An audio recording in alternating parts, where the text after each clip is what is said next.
વાલા ધર્મજનો, માણસ આજના આ ભૌતિક યુગમાં પૈસા પાછળ ઘેલો બન્યો છે.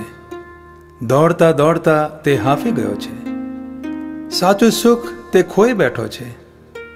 જો માત્ર તે ઈશ્વર તરફ પોતાનું મન ફેરવશે તો જીવન સાચું જીવન બનશે.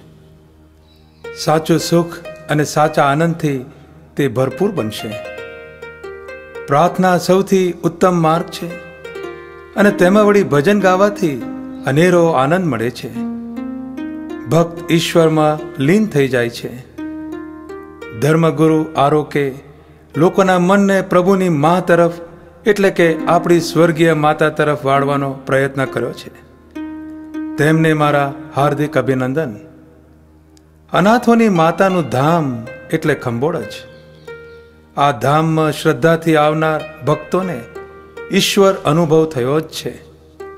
વર્ષો વર્ષ ભક્તોની સંખ્યા વધતી રહી છે. માતા મરિયમનો મહિમા થયો છે. પ્રભુ ઈસુનો મહિમા થયો છે.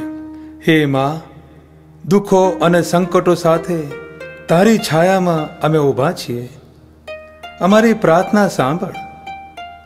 પ્રભુ ઈસુને તું અરજ કર જેથી અમને કૃપાઓ મળે. મા, તારી નજર અમારા ઉપર તું રાખજે.